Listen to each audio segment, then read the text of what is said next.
kalau kita perhatikan pondok pesantren Al-Zaitun itu yang dipimpin oleh Pak Panji Gumilang, banyak baik praktek ibadah atau akidah, memang banyak perkara-perkara yang menyimpang.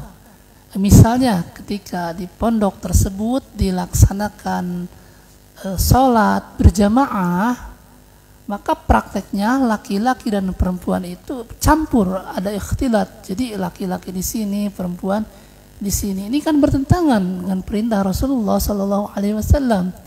Sedangkan diterangkan di dalam hadis yang diriwayatkan oleh Imam Muslim yang bersumber dari Abu Hurairah radhiyallahu anhu, Rasul memerintahkan sholat berjamaah itu laki-laki di depan, perempuan di belakang.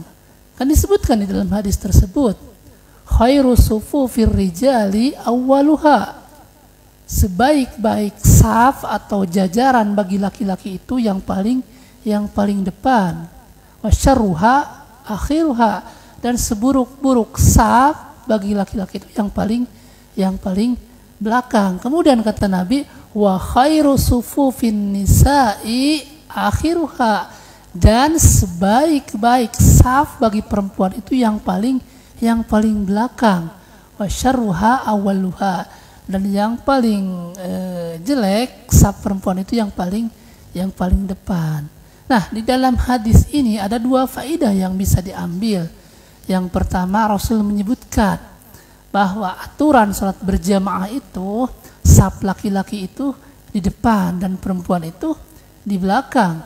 Kemudian yang kedua disebutkan sebaik-baik saf perempuan itu yang paling belakang. Jadi kalau laki-laki tadi yang paling depan, tapi perempuan kenapa yang paling belakang, yang paling bagus? Kata para ulama, semakin jauh perempuan itu dengan laki-laki, kan dia semakin belakang perempuan itu, maka semakin baik ya. Nah, tiba-tiba ada orang zaman sekarang melakukan praktek sholat itu laki-laki dan perempuan itu sejajar, boleh campur baur. Ini kan bertentangan dengan apa yang diperintahkan oleh Rasulullah Sallallahu Alaihi Wasallam. Nah, itu baru satu contoh, dan banyak lagi contoh-contoh yang lain, baik berupa praktek ibadahnya atau akidahnya, banyak yang menyimpang. Misalnya mereka meyakini bahwa Al-Quran itu adalah sabda Nabi Muhammad Sallallahu Alaihi Wasallam. Itu kan beredar di media, khutbah mereka itu qala Rasulullah Sallallahu Alaihi Wasallam fil Quranil Karim. Rasulullah Sallallahu Alaihi Wasallam bersabda di dalam Al-Quran. Jadi mereka menganggap bahwa Al-Quran itu adalah sabda Nabi Muhammad Sallallahu Alaihi Wasallam. Ini kan bertentangan. Sementara para ulama semua sepakat bahwa Al-Quran itu adalah kalamullah atau firman Allah, atau kalau disederhanakan adalah ucapan Allah ya. Sebab definisinya kan Al-Quranu huwa kalamullah. Al-Quran itu kalamullah atau firman Allah atau ucapan Allah. Bagaimana bisa dia mengatakan bahwa Al-Quran itu adalah ucapan Nabi Muhammad? Sementara kita tahu bahwa ucapan Nabi Muhammad itu bukan Al-Quran bentuknya, tetapi hadis. Definisinya kan seperti itu. Yang disebut hadis itu kullu ma'udhifa ilan nabiyyin sallallahu alaihi wasallam min qaulin au fi'lin au takririn au sifatin, dan seterusnya. Jadi yang disebut hadis itu segala sesuatu yang disandarkan atau dinisbatkan kepada Nabi, baik berupa perkataannya, perbuatannya, takrirnya.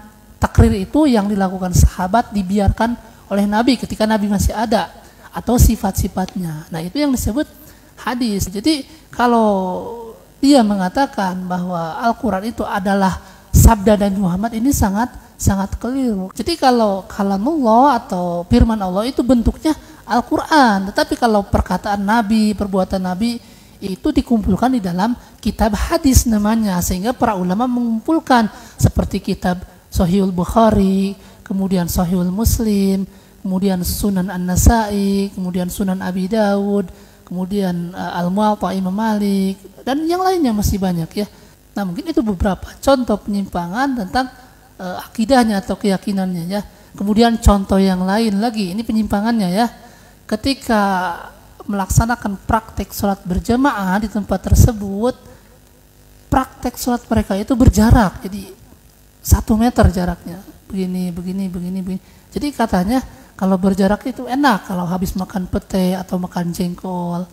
Ini kan bertentangan dengan apa yang diperintahkan oleh Rasulullah SAW.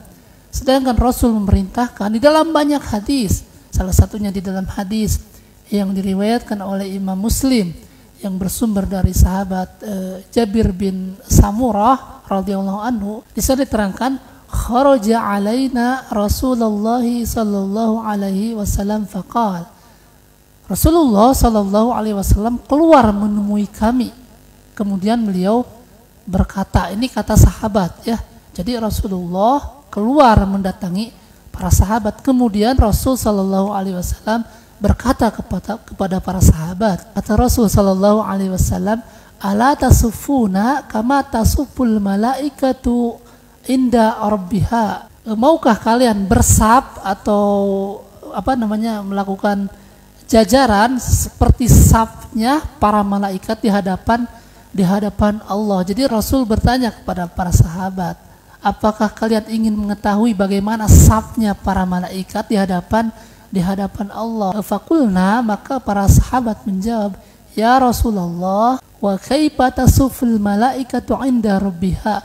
Bagaimanakah safnya para malaikat ketika di hadapan Allah, kata para sahabat. Maka Rasul menjawab, yutimmu nasufufal awal, mereka itu para malaikat menyempurnakan saf awal, wa yatarassuna bis-saffi, dan mereka merapatkan safnya ya. Jadi salah satu poin yang disebutkan di dalam hadis ini bahwa para malaikat itu ketika membuat saf atau jajaran, maka mereka merapihkan safnya dan merapatkan safnya. Nah, dengan hadis ini maka ketika seorang melaksanakan sholat, membuat safnya itu dirapihkan, kemudian safnya itu dirapatkan, bahu dengan bahu, kaki dengan kaki ya. Kemudian di dalam hadis yang lain yang diriwayatkan oleh Imam Abu Daud yang bersumber dari Ibnu Umar radhiyallahu anhuma, kata Rasul apa?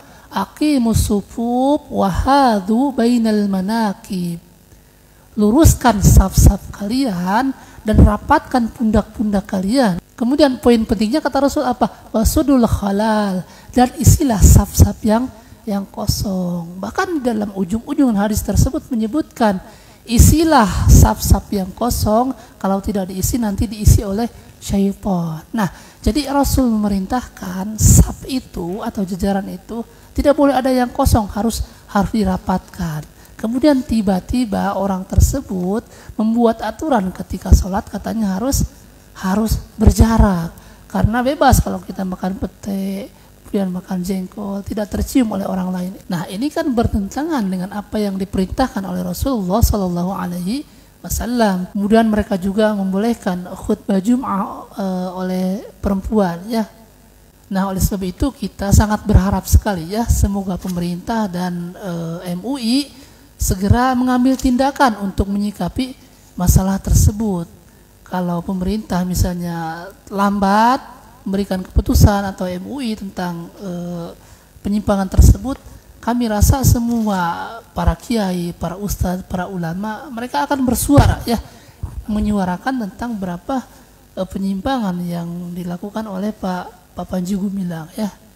Nah, mungkin itu sedikit tanggapan kami terhadap Pak Panji Gumilang, Pondok Pesantren Al Zaitun ya. Wallahu a'lam bishawab.